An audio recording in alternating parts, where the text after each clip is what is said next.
Memang dulu waktu prodi PBio itu masih di kampus 3 ya. Jadi kuliahnya habis maghrib. Nah itu saya habis sholat maghrib di masjid, belum lagi sampai ke kelas ya kan. Memang kelas terang benderang, tapi saya di WA mahasiswa, katanya Pak Bapak kok belum dikiranya saya udah masuk gitu loh. Terus saya keluar lagi loh, kok Bapak keluar lagi gitu. Saya bilang loh, saya ini baru dari masjid, baru mau ke kelas begitu. Jadi siapakah itu?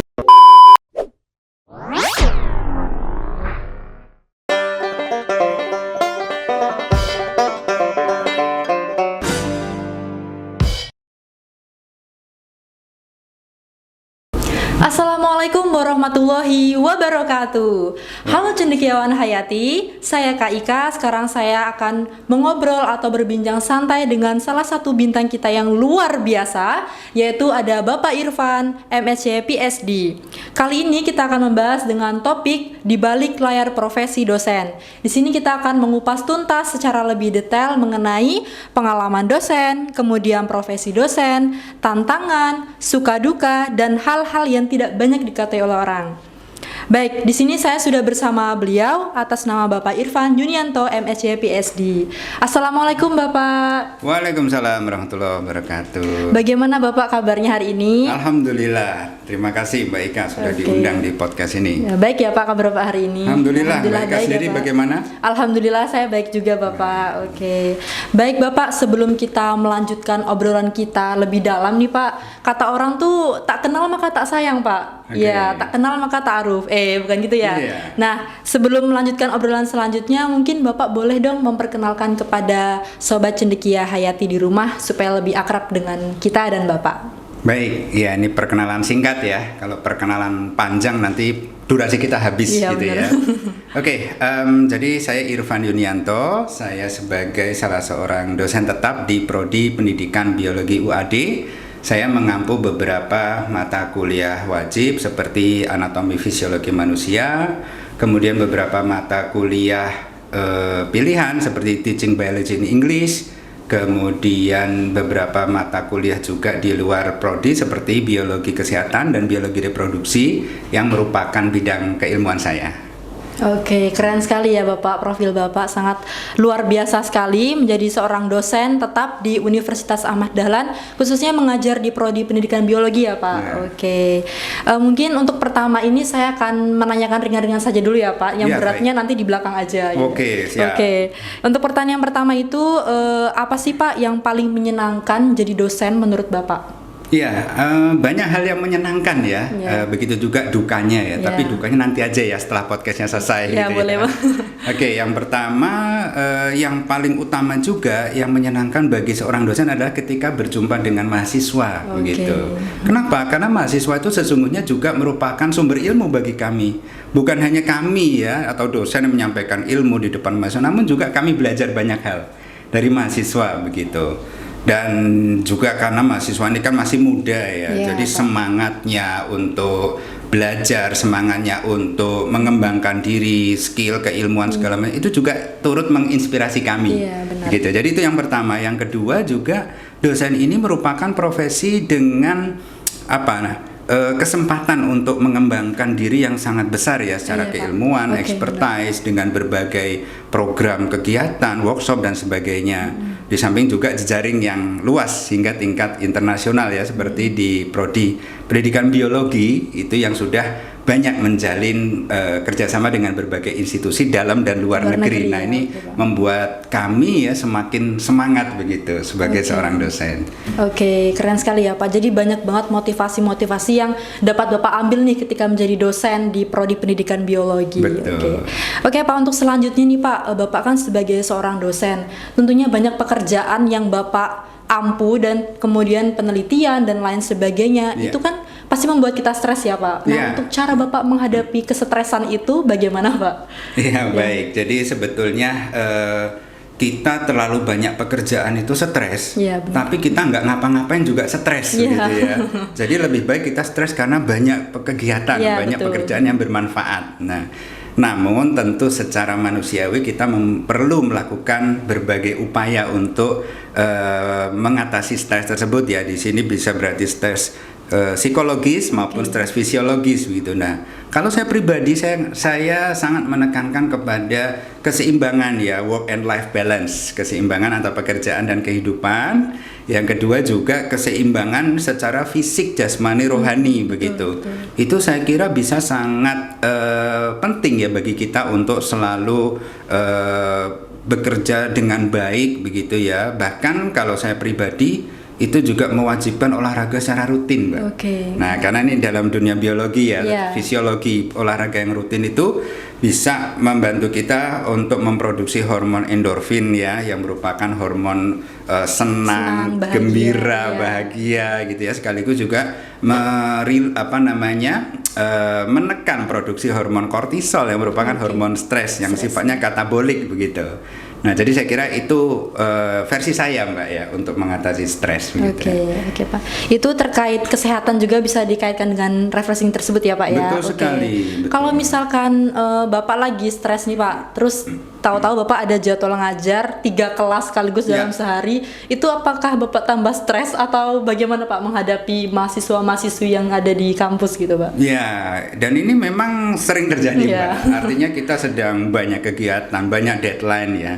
Namun tentu kita tidak melupakan aktivitas utama kita sebagai seorang dosen, yaitu tridharma kita ya, baik itu mengajar, penelitian, pengabdian masyarakat begitu. Nah, itu semua tergantung kepada persiapan. Persiapan kita itu tentu harus maksimal ya sebelum mengajar. Jadi di balik layar gitu, yang mahasiswa ketahui adalah bagaimana ketika dosen itu di depan kelas, ya kan? Dengan menggunakan berbagai model pembelajaran yang tentunya aktif ya.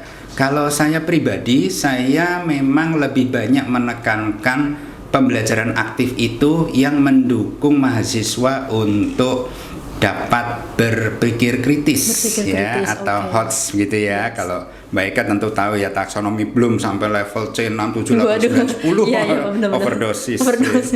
Nah, artinya persiapan kita itu memang harus maksimal supaya performa kita juga maksimal. Yang kedua juga ditunjang dengan pengalaman ya, jam terbang. Artinya bukan hanya, nah ini mungkin untuk mahasiswa ya, jadi kalau kalian aktif ya di berbagai organisasi, kalian sering berbicara di depan umum ya, public speaking yang bagus, kalian biasa memanage waktu dengan baik, itu juga akan sangat berkorelasi positif gitu ya dengan, bagi saya ya, seorang dosen itu untuk bisa performa maksimal gitu ya. Meskipun banyak hal yang membuat stres. Iya, benar Pak. Kadang seorang dosen itu harus pintar-pintar menyembunyikan rasa capeknya, stresnya di depan mahasiswa saat mengajar ya Pak. Betul. Padahal di balik layar, aduh kepalanya cenut-cenut ini gitu ya. Mesti mikirin semua penelitian, kemudian tugas-tugas mahasiswa dan lain-lainnya gitu. Oke Bapak, untuk selanjutnya nih Pak, terkait awal perjalanan karir Pak. Nah ini mungkin sangat bagus untuk kita bahas saat ini Pak. Terkait karir Bapak nih, bagaimana perjalanan akademik dosen hingga menjadi seorang dosen sampai Bapak berdiri di saat ini gitu. Baik, ini berarti berbicara tentang sejarah ya, sejarah hidup saya gitu ya. Mungkin tentu jauh lebih singkat daripada sejarah berdirinya negeri ini gitu ya. Barangkali awalnya memang tentu dari latar belakang pendidikan ya. Ketika dulu saya di S1 memang bidang biologi, kemudian saya saat itu belum ada kepikiran untuk jadi dosen gitu ya. Saya ingin agar dapat menimba ilmu lebih jauh, karena ketika S1 saya penelitian, itu banyak dosen yang sangat menginspirasi saya. Kemudian saya mencoba untuk mendaftar beasiswa. Nah, saat itu di Ministry of Higher Education Malaysia begitu, dan alhamdulillah saya mendapatkan beasiswa untuk lanjut studi di Malaysia. Nah, setelah dari situ saya sebelumnya dulu punya pengalaman mengajar sebetulnya ketika SMA, bahkan bukan SMA ya, ketika masih kuliah S1. Ya, Pak, S1, oke. Itu saya ngajar bimbel. Ngajar bimbel ya, Pak. Ngajar bimbel. Buka bimbel sendiri kah, Pak, atau gimana? Enggak, ikut orang. Ikut orang. Ya. Kalau saya mau buka sendiri mungkin bukan jadi guru bimbel ya, jadi komika barangkali ya.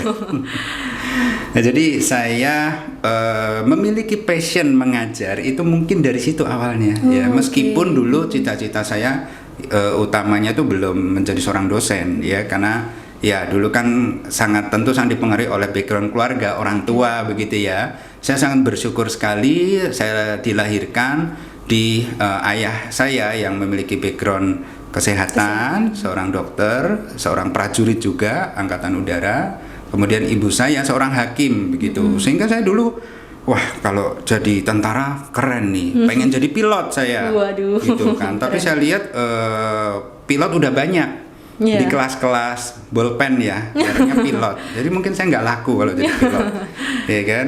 Atau pilot drone, saat itu belum ada drone. Jadi atau saya menjadi seorang hakim, kayaknya nggak cocok juga ya potongan saya gitu. Akhirnya saya merasa bahwa itulah ya passion saya mengajar, berbagi ilmu gitu ya. Itu yang mungkin menjadi dasar sehingga saya memutuskan menjadi seorang dosen setelah lulus S2 tadi begitu. Mbak. Nah, untuk dosen itu apakah cita-cita Bapak dari awal atau bagaimana, Pak? Iya, itu tadi artinya awal itu banyak berubah lah. Juga teman-teman ya kan, ada yang bisnis sukses. Saya ingat Mbak, saya ingin terjun ke dunia bisnis saat itu lagi gencar-gencarnya, lagi viral yang namanya MLM. Ya kan. Orang itu bisa foto di depan mobil mewah. Karena MLM. Ya, tentu kita juga ingin ya, dulu kan polanya MLM itu adalah Anda jualan produk, kemudian Anda punya downline gitu ya di bawahnya, itu intinya cepat kaya lah gitu ya. Namun kemudian saya menyadari bukan this is not my world ya kan. This is not my real passion gitu. Making money is of course for everyone, but the most important thing is to actualize yourself ya, untuk mengaktualisasikan diri begitu Mbak. Dan tentu kesempatan pengembangan diri yang terbuka lebar itu tadi ada pada profesi dosen. Nah, itulah kemudian yang saya membuat merasa mantap ya menjadi seorang dosen.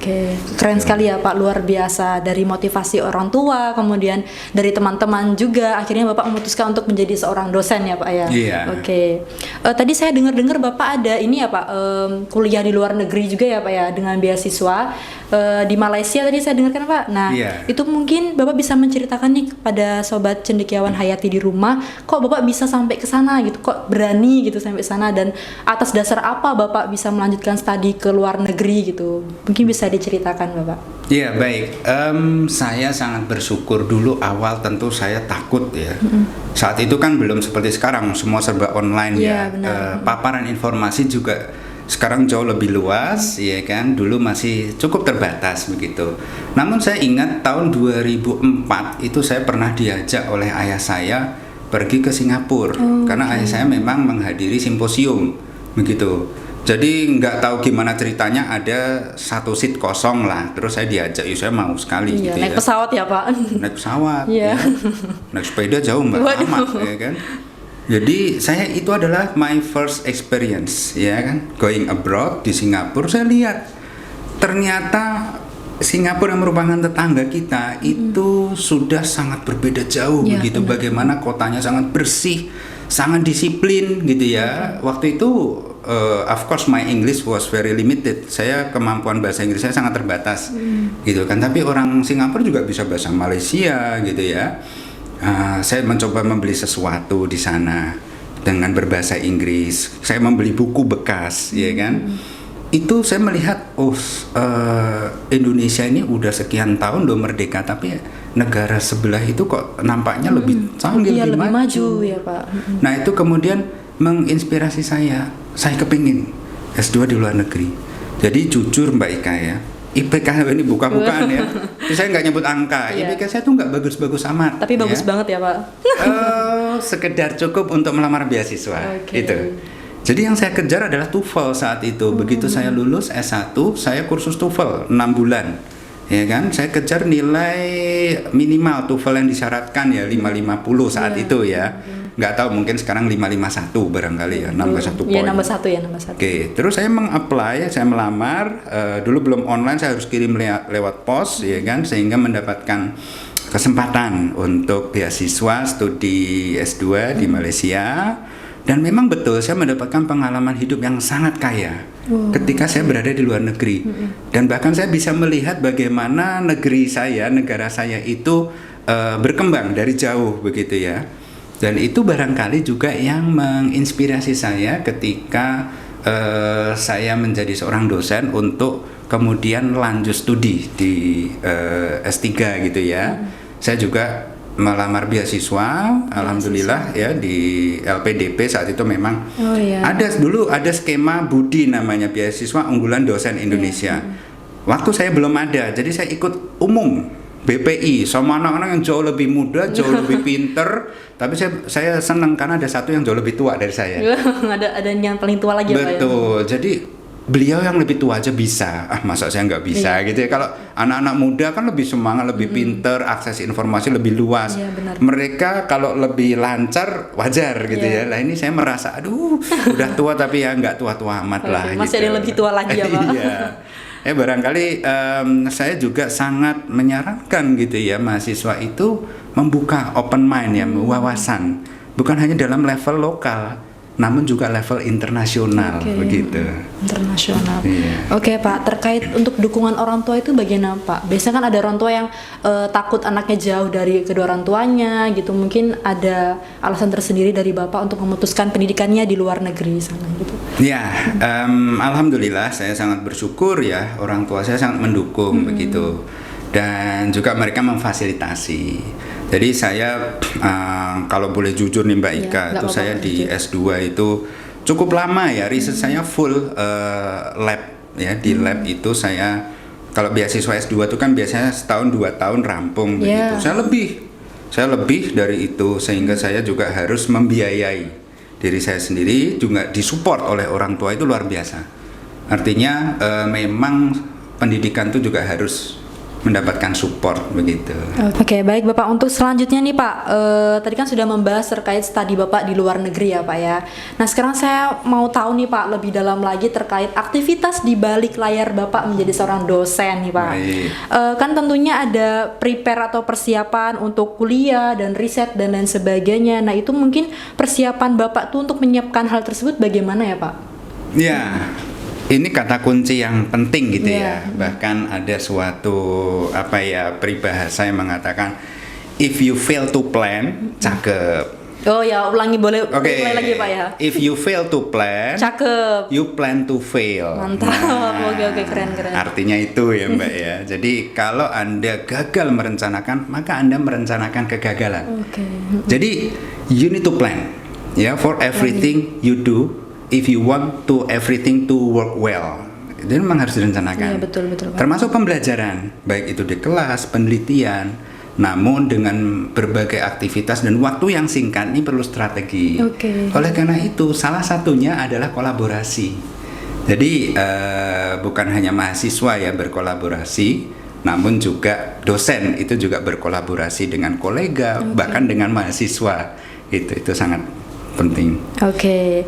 Menarik sekali ya Pak, menjadi seorang dosen itu banyak peran yang harus kita ambil gitu ya. Nah mungkin Bapak bisa menceritakan sedikit kejadian unik, ada nggak sih Pak, pernah terjadi nggak pas Bapak mengajar di kelas gitu bertemu dengan mahasiswa yang unik ataupun yang agak lain atau bagaimana Pak? Mungkin bisa diceritakan ke Sobat Cendekia Hayati. Mau yang kocak atau yang horor? Yang horor boleh, yang kocak boleh Pak. Yang horor saya ceritakan ya. Mudah-mudahan ada background musik ya, sehingga ini atau ada asap mengepul ya, boleh, jadi terkesan klinik gitu ya. Tapi enggak, ini kejadian seperti kalau sekarang udah ada filmnya Mbak, yang judulnya Dosen Goib gitu ya. Jadi kejadian unik. Memang dulu waktu prodi Babyo itu masih di kampus 3 ya. Jadi kuliahnya habis maghrib. Nah itu saya habis sholat maghrib di masjid, belum lagi sampai ke kelas ya kan. Memang kelas terang benderang, tapi saya di WA mahasiswa, katanya Pak, Bapak kok belum dikiranya saya udah masuk gitu loh. Terus saya keluar lagi loh, kok Bapak keluar lagi gitu. Saya bilang loh, saya ini baru dari masjid, baru mau ke kelas begitu. Jadi siapakah itu? Nah, kok merinding ya? Iya. Itu yang yang salah satu pengalaman unik gitu ya. Tapi rasanya kalau sekarang sih yang horor-horor udah nggak ada gitu ya. Mungkin yang horor itu kalau kita mengajar di kelas tanpa persiapan. Nah, karena kita bisa menyampaikan hal-hal yang disinformasi dan itu bahaya gitu ya. Oke. Kalau mahasiswa yang unik kocak ada nggak Pak? Pernah Bapak temuin saat mengajar gitu Pak? Ada banyak gitu ya. Yang kocak itu biasanya kata pepatah mensana in corpore sano ya. Kita ngomong ke sana mahasiswa ke sono gitu ya. Ini bukan artinya loh ya. Ini cuman PlayStation aja gitu ya. Jadi kadang-kadang kita perlu memastikan ya bahwa mahasiswa itu memang sesuai dengan arahan atau instruksi yang kita buat begitu, sehingga pembelajaran di kelas itu berjalan dengan lancar gitu loh. Namun kadang-kadang kreatif gitu ya, maksudnya baik ya, tapi kadang-kadang ya jadi offside.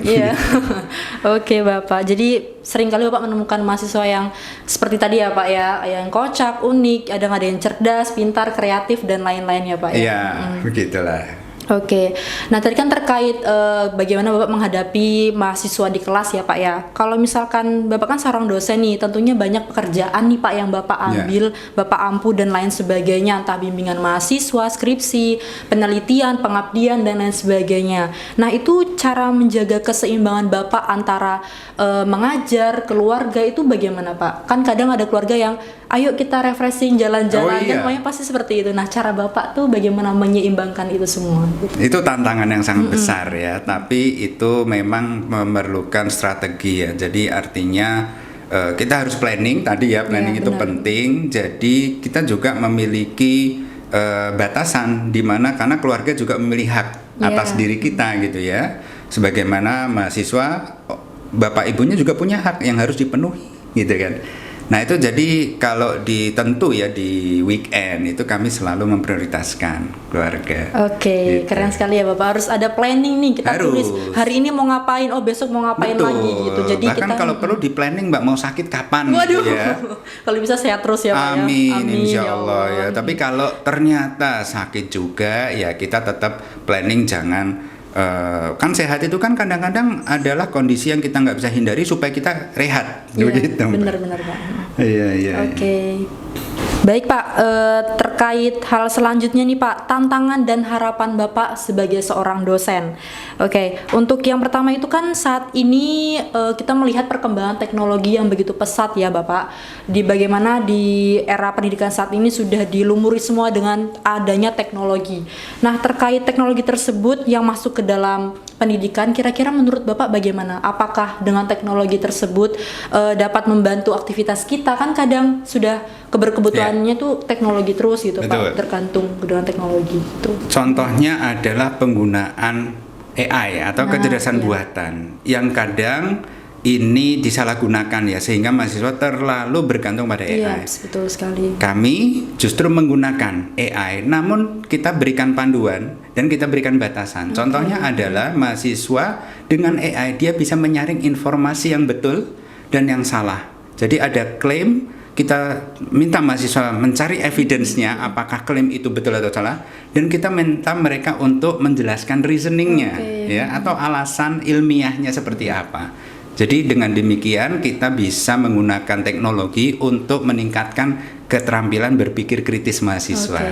Keren. Jadi dengan adanya teknologi itu nggak apa-apa ya Pak masuk dalam pendidikan, justru membantu. Cuman kita harus pintar-pintar memilah dan memilih informasi yang baik. Betul dan sekali, benar begitu. Oke, untuk selanjutnya nih Pak, terkait masa depan pendidikan di Indonesia. Nah, terkait itu apa yang perlu diperbaiki dalam sistem pendidikan kita saat ini Pak untuk kedepannya? Saya kira yang paling penting tadi ya Mbak ya, mahasiswa terutama itu harus bisa menggunakan teknologi dengan bijak. Karena disitulah yang akan menentukan mahasiswa itu akan berkembang dengan baik atau justru menjadi budak teknologi. Nah itu yang kedua ya tentu kebijakan ya, arah kebijakan pendidikan kita ini memang diharapkan bisa selalu membuka kesempatan peningkatan kompetensi mahasiswa baik secara keilmuan, skill dan sebagainya itu dengan seluas-luasnya, termasuk contohnya adalah peran mahasiswa dalam berbagai kegiatan ilmiah seperti Oke. PIMNAS, PKM, PPKO dan sebagainya, Mbak. Gitu. Oke, keren. Jadi dengan hal tersebut kita dapat ini ya Pak, mengembangkan ataupun memajukan pendidikan di Indonesia saat ini gitu ya Pak. Betul, saya kira demikian, Mbak. Oke, untuk terkait mahasiswa nih Pak, saat ini kan ada beberapa mahasiswa itu yang mungkin kurang adanya percaya diri gitu Pak untuk melangkah satu lebih depan ke depannya gitu Pak ya. Mungkin Bapak bisa nih Pak memberikan sedikit apa ya ibaratnya tuh motivasi untuk mahasiswa yang sekarang ini tuh yang sedang merasakan kesulitan dalam menyelesaikan studinya gitu Pak. Kalau saya mungkin nggak banyak ya, tapi begini.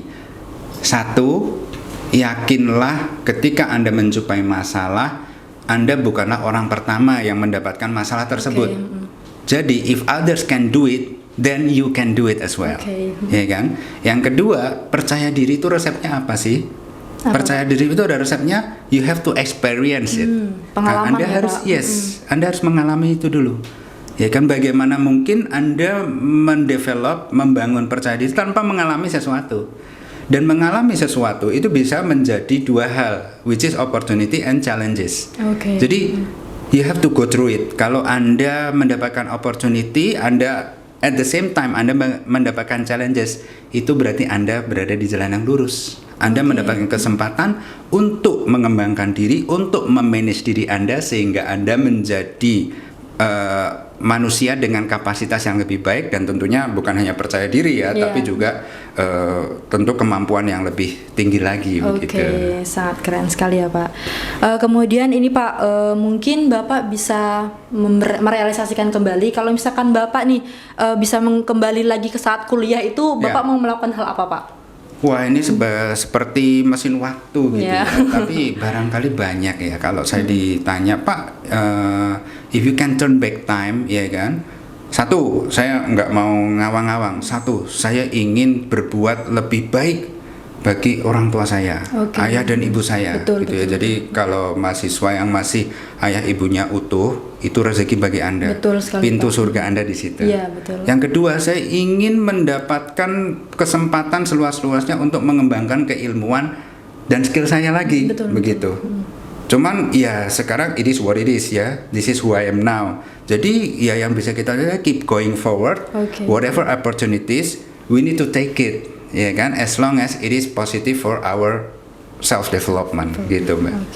Jadi kalau misalkan kalau saya sendiri kan semester 7 nih Pak, kalau mau balik lagi ke semester 1 sebenarnya banyak banget juga yang mau saya perbaikin gitu ya Pak ya. Termasuk nilai ya Mbak ya. Salah satunya itu. Waduh, jadi buka kartu di sini. Jadi intinya tetap lakukan yang terbaik. Kita fokus juga sama tujuan kita yang awal ya Pak ya. Apa yang sudah kita mulai itu yang kita selesaikan dan fokus untuk kedepannya. Bapak.